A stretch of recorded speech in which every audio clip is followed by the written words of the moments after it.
human body is made to walk. Our bodies function better when we walk. We are healthier in many ways when we walk. There's almost nothing that we can do for our own personal health that creates more benefit than walking. Walking 30 minutes a day, 5 days a week, actually reduces the rate of people becoming diabetic by over half. We have an epidemic of diabetes in this country. The number of diabetics has doubled, and people with diabetes now use over 40% of the healthcare dollars spent by Medicare. We could cut the number of new diabetics by more than half if people simply walked that half hour a day, 5 days a week. The benefits of walking are so good that they are hard to believe. We are far less likely to have strokes, heart disease, and hypertension when we walk. Women who walk have a 43% reduction in the risk of stroke. Walking reduces hypertension. The body has over 100,000 miles of blood vessels. Those blood vessels are more supple and healthier when we walk.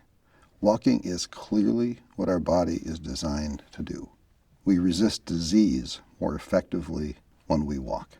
Walking cuts the risk of chronic conditions, and walking also improves our body's ability to resist cancer and recover from cancer.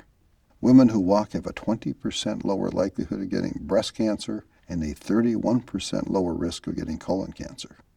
Men who walk are 2/3 less likely to have a positive biopsy for prostate cancer and a 60% lower risk of colon cancer.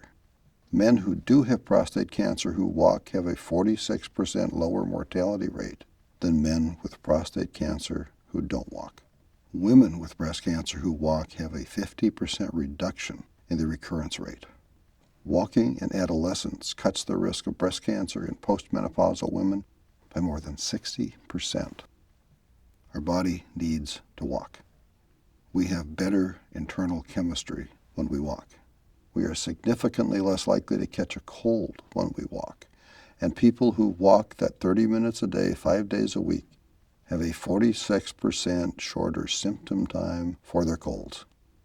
Walking has shown to reduce the cell deterioration in the brain for people who are genetically at high risk of Alzheimer's. Walking actually increases brain health and the size of the brain for walkers over the age of 60. Walking can have a major positive impact on depression. Several studies have shown that walking 30 minutes a day, 5 days a week, has had a more positive impact than some of the antidepressant medications and has significantly increased the effectiveness of those medications. People who walked were also significantly less likely to be depressed after a year. Walking creates positive neurochemicals, and it is the easiest health improvement strategy to maintain over time. It doesn't take very much equipment to walk. We don't need to run or jog or swim to get the benefits of walking. The human physiological need to walk is a basic need that we can meet by just walking. Walking strengthens the heart. Walking strengthens our bones. Walking half an hour a day has health benefits that exceed the benefits of losing 20 pounds. In fact, an overweight person who walks can have lower health risk than a thin person who is inert. The health risks of being inert are just becoming known, and they are considerable. Lancet Magazine and the National Institute of Health have all endorsed walking as one of the very best things we can each do for ourselves. The Harvard School of Public Health and the Mayo Clinic have saluted the benefits of walking. The medical evidence for walking is huge, and it is growing.